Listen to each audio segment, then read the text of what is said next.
Peace and love, creatives. Today's video is me just using some watercolors that was sent to me by a company called Lightwish. These watercolors are made by Rubens, and they're their newer line of watercolors from their company. This painting, or these paintings that I'm doing, are actually my thank you cards for my Patreons this month. I figured I would do some kind of handmade, not printed, thank you card for them because, they really do keep me going. I have been on YouTube for a couple of years now, and although I don't make any money on YouTube for making videos, I make money with my art and on Patreon, and I am truly grateful for any support that I'm given. So thank you, all of you. Even if you're just watching this video and you stay till the end, I truly appreciate you. And I think giving likes and commenting helps my channel too. So if you want to support and you can't support monetarily, maybe consider doing that. No pressure, you know? But when I thought about what to do for a thank you card, I immediately wanted to do like a Christmas thing, like a tree or like some Christmas ornaments or like something in that vein of like the holiday. And as I was contemplating what to do, you know, those little demons inside of you that tell you whatever you do is not going to be good enough. And that happens a lot. And as artists, we need to just, shove that thing, that little voice super, super, super down in the pit and the abyss of nothingness so that you can't hear it when it starts saying those things. And just do what you feel. So after I pushed that horrible voice inside my head that tries to stop me from flourishing, I decided to do something that kind of like went with the channel and our community and where we've been and where we are and all that.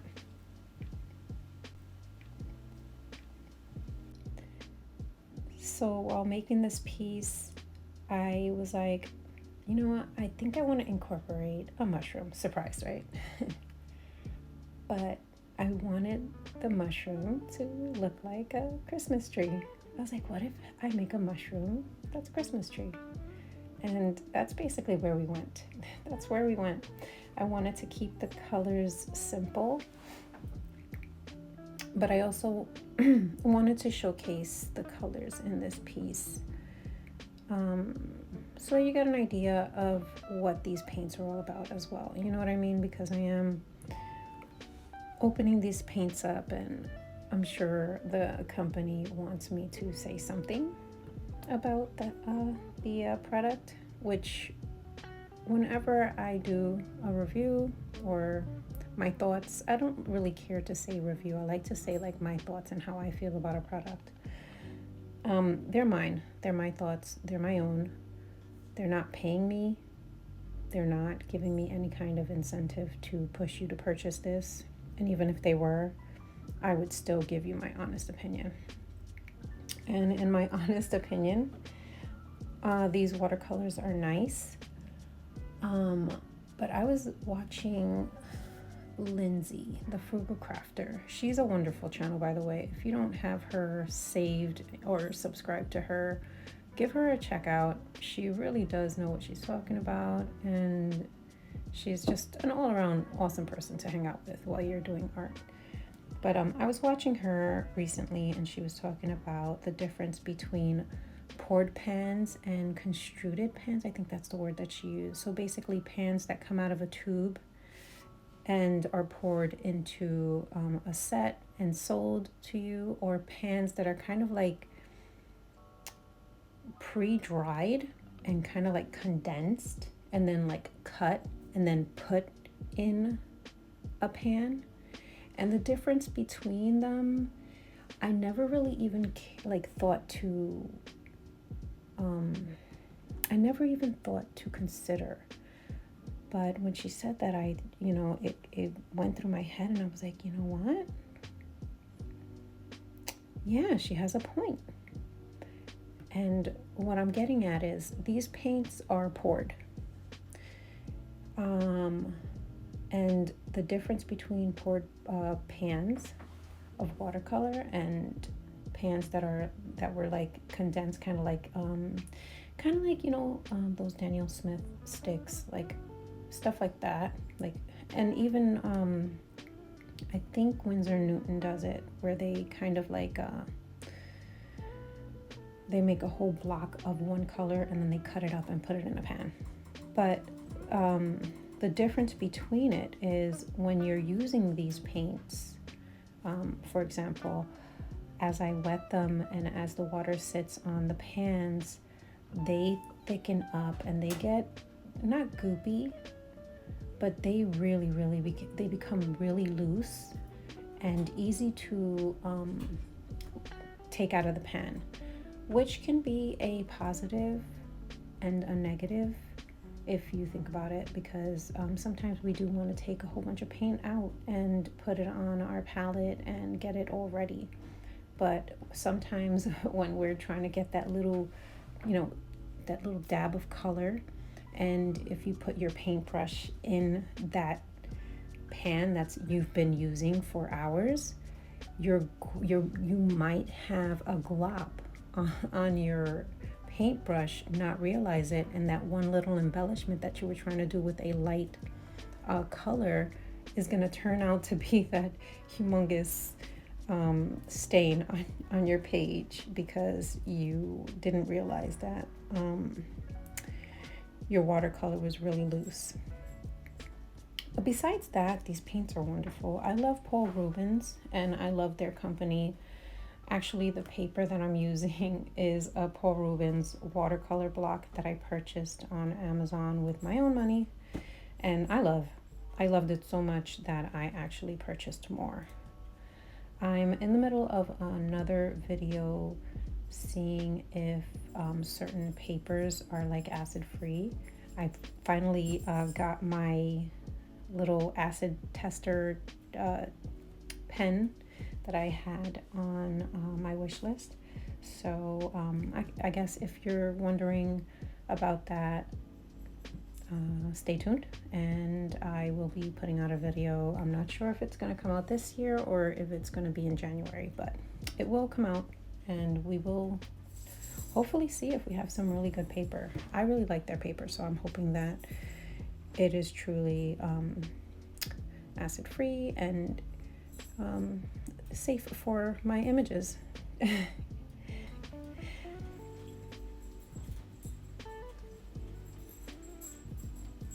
When I was opening these watercolors, they're not like I don't know, like not back in the day, but before, if you opened up, I'll put an image in, but before, if you opened up the watercolors, they would be kind of like stuck, like taped. There would be a paper taped around it or pasted, or like it would be stuck. But this time it's kind of like a little stuck, and I like that they have like pre-glued paper, because I can just flip it and put it on the underneath of the pan like I'm doing here, and then just have the pigment information and the color information that I need, and not worry about getting a Sharpie and writing it down, and because that takes a long time. So if I can just flip it and stick it onto the bottom of my pen, if I need to replace the watercolor, or if I need to, for some reason, talk about the pigment and other information that's on the watercolor, all I have to do is lift the pan and there it is. So I ended up having to glue the papers onto the pan, and I guess I'll keep you posted as to if they stick on the paper, because the paper is kind of glossy on the inside and I was worried, so I'll keep you posted if they stuck. What I was trying to do with this piece, like for the background, I was trying to make it like super glowy, and I think I got the effect that I wanted. I wanted like the blue to just be a glowing kind of effect. I think towards the end, I get it, but you try, and sometimes it's exactly what you were thinking in your head, and sometimes it's not. I'm happy to say, because I was doing two pieces at once, but I'm happy to say that the pieces came out exactly the way I wanted them to come out. I have other things that I will be giving my patrons this month, just for the holiday season, a couple of thank yous and fun gifts for them to have, but I won't be showing that because I'd like it to be a surprise for my patrons.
Another good or bad, depending on what you're looking for in a paint set.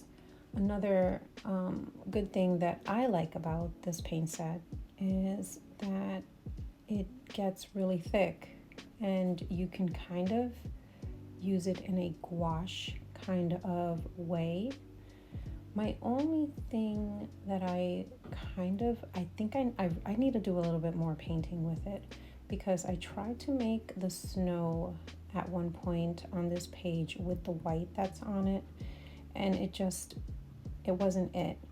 But I'm thinking it's Chinese mixing white, and that's more of creating a gouache kind of texture to your colors instead of like a titanium white. Let me just double check. Yeah, it is. It's a Chinese white. So at this point, it's kind of like a repetition of like layering on colors and making the bottom of the mushroom to look how I want it. I decided to do my embellishments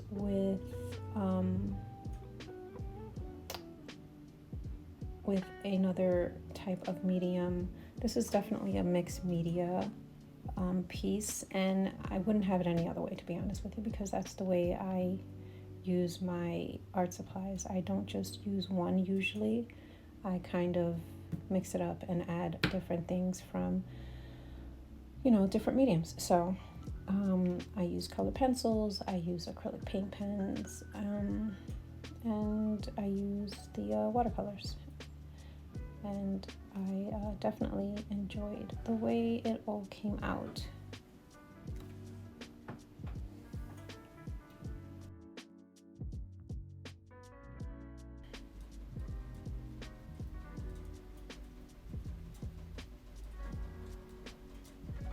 Adding the glow with the yellow colored pencil was like a game changer. I love it, and I am so happy that I decided to incorporate it into my piece.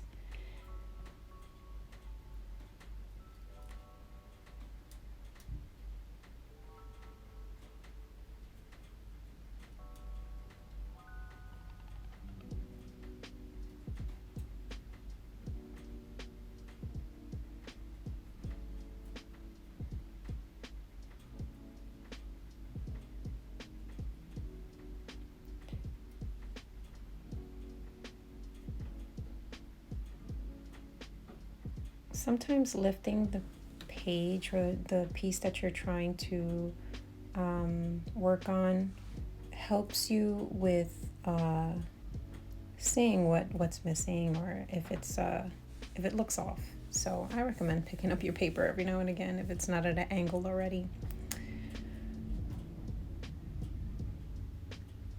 At one point in this soon, the image is going to change in color. I was trying to get the color right because I'm telling you, it just looks so much more vibrant in person, and the camera wasn't doing it any justice.